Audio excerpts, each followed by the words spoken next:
Eh bien salut tout le monde, c'est Chama et aujourd'hui on se retrouve pour une petite vidéo chez les Lasus Niger, suivi d'élevage. Alors, j'ai réussi à les faire changer de tube. Ils ont changé de tube là durant ma semaine d'études. Du coup là ce week-end, petite surprise, ils sont là, tranquille. Alors, cette petite colonie, il y a une vingtaine d'ouvrières. J'ai réussi à les compter à peu près hier. Là ils sont très groupés autour de la reine. On peut voir quelques larves au-dessus de la reine. Oh, j'ai bougé, le focus il a bougé. Voilà, on peut voir, ça fait un rond blanc avec un point noir. Donc ça, c'est des larves. Il y en a partout où il y a les ouvrières, c'est le tapis de larves. Ils ont vraiment fait un tapis, donc avenir prometteur pour cette colonie-là. Donc les ouvrières sont assez débrouillardes. Là, elles cherchent à partir du tube. Alors, regardez l'entrée du tube. Elles essayent de creuser le coton, enfin de trouver un passage, mais ça, à mon avis, c'est parce que je leur ai pas mis encore à manger. Je les ai débranchés hier. Bon, je pense qu'ils commencent à avoir un peu faim, je leur mettrai à manger après. Et sinon, bah voilà, tranquillement.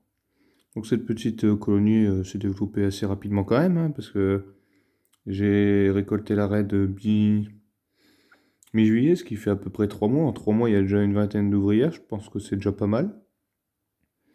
Donc je vais les mettre en diapause dans les alentours du mi-novembre. Donc il y aura une dernière vidéo présentant mes trois espèces avant la diapause. Et j'en ferai une après la diapause, donc je pense les laisser de mi-novembre à mi-février. Ça fait à peu près 3 mois, donc on verra bien. Et sinon, bah voilà, se développe tranquillement. Mon retour hier, j'ai pu constater première mortalité chez Elasus flavus en même temps. Donc les petites jaunes, première ouvrière de morte. Bon bah c'est pas grave, hein, ça fait presque 6 mois qu'elles sont là les premières ouvrières, donc c'est normal que ça commence à mourir. Une seule, ça va, c'est pas encore dérangeant, enfin même si elle est encore assez petite, la colonie. Mais faut se dire que les premières ouvrières ne vivent pas longtemps, donc c'est pour ça aussi. Donc là, les ouvrières sont sur l'affût. Parce que je les ai changées de place pour avoir une bonne lumière pour la vidéo. Là, il fait jour, d'habitude, je tourne, il fait noir, donc normalement, la lumière, elle est plutôt jaunâtre. Ce qui fait que la rendu vidéo n'est pas forcément fameux. Alors que là, il fait jour, du coup, je suis devant une fenêtre, bon éclairage. Et voilà. Pour l'instant, il n'y a pas encore beaucoup d'activité. Il faut attendre, à mon avis, que je les mette en nid ou que la colonie se développe un peu plus. Mais elles sont quand même assez agréables à regarder, surtout là, on vient de changer de tube. Dans le dernier tube, comme vous avez pu voir dans la dernière vidéo, impossible de les voir, elles étaient toutes agglutinées contre le coton était noir. Alors que là, elles sont pas du tout sur le coton. Elles sont à côté, ce qui est très bien, comme ça permet de bien les voir. Par contre, la reine, vraiment, elle occupe toute la place, hein. Les ouvrières, elles sont agglutinées autour, là, comme si la reine c'était du miel. Mais je pense que c'est parce que le couvain est aussi en dessous. Je vais essayer de bouger un peu. Hop. Je sais pas si on voit un peu mieux le couvain. En essayant d'éclaircir, non, pas vraiment. Peut-être en assombrissant. J'essaye en même temps, je découvre à moitié. Non, bah on voit pas. On voit pas mieux. Peut-être en tournant un petit peu le tube. On verra pas mieux, hein, je pense pas. Ah, j'ai perdu le focus. Là, voilà, on voit un peu mieux là. Là, on peut voir qu'il y a beaucoup de larves de différentes tailles. Il y en a une plus petite, là, juste au-dessus de la reine. Il y en a des plus grosses. Un peu plus au-dessus. Non, franchement, colonie qui se développe assez vite, c'est très bien. Et qui est assez facile en maintien, hein, vraiment. Je le remets un petit peu. Ah, là, on peut voir. Hop, je me suis coupé, c'est pas grave. Là, on voit une grosse larve, là, juste en dessous de la fourmi.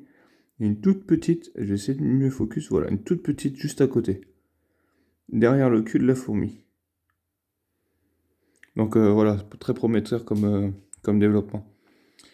Donc facile d'élevage, en maintien, pas trop compliqué. Là, ils sont dans ma chambre, il n'y a pas de chauffage, il n'y a rien. Juste un tube avec de l'eau, et c'est tout. Puis il y a un coup de temps en temps, un peu de liquide sucré pour les nourrir. J'ai déjà aussi mis bah, du coup une pâte de grillon. Il faudra que j'en garde avec des mouches, il me reste des mouches. Alors l'été, j'attrape toutes les mouches au carreau. Puis hop, au congélo, pour éviter les acariens, parce que les acariens, ça peut être fatal sur une petite colonie comme ça. Je pense que sur une plus grosse, c'est moins dérangeant, mais sur une petite comme ça peut ça peut faire du dégât. Donc on met 72 heures au congélateur, comme ça on évite tous les risques, et elles ont des protéines. Parfois ce que je fais aussi, c'est que je leur donne un peu de jaune d'œuf, quand on les cuit dur les œufs, et que je coupe l'œuf, et puis je récupère un petit peu de jaune, et je leur mets, du coup ça leur fait une petite source de protéines, ou bien un coup de temps en temps, un tout petit bout de jambon. Vraiment un tout petit, hein, parce que elles sont pas grosses les colonies, elles mangent pas énormément, donc elles ont pas tant besoin de ça de protéines. Les protéines, c'est surtout pour le développement des larves, parce que pour les ouvrières, je pense que ça doit être comme c'est tout ce qui est guêpes, abeilles et tout ça. C'est plutôt du sucré, donc c'est pour ça qu'ils doivent manger du liquide sucré. Les protéines, c'est vraiment développement des larves seulement, et des œufs. Du coup, je pense que ils n'ont pas tant besoin que ça pour elles se nourrir, donc voilà. Donc c'est pour ça que très peu de protéines et beaucoup de liquide sucré, faut leur mettre. Après, trop de protéines, c'est pas bon parce que les larves peuvent trop se développer et ce serait bête d'avoir déjà des princesses et tout ça, genre sur une petite colonie. Parce que le problème, c'est que en nature, les ressources ne sont pas, comment dire, les ressources sont pas illimitées. Elle trouve une ressource, il l'épuise à fond, puis voilà. Après, il faut qu'ils en retrouvent une autre. Tandis que là, bah, en élevage comme ça, il se peut que bah on mette un peu trop de protéines ou un peu trop de liquide sucré ou un peu trop de ceci, un peu trop de cela. Et du coup, ça fait que comparé à la nature, bah, le développement n'est pas du tout le même. Parfois c'est bien, parfois c'est un peu moins bien, c'est kiff kiff. Donc c'est pour ça qu'il faut quand même réussir à limiter un petit peu. Observer dehors comment est-ce que les colonies elles cherchent à manger, elles cherchent tout ça. Par exemple là, quand c'était les prunes, là, j'avais vu que sous les pruniers, les prunes qui étaient à terre étaient remplies, noires de fourmis, vraiment. Du coup, j'ai leur ai mis un petit bout et puis bah, ça leur a plu. Ils ont grignoté un petit peu, puis c'est tout, voilà. Donc vraiment observer et puis refaire à peu près l'identique pour avoir quand même un truc de naturel. Bon bah sur ce, c'est tout pour cette petite vidéo et puis bah allez à la prochaine. Ciao ciao.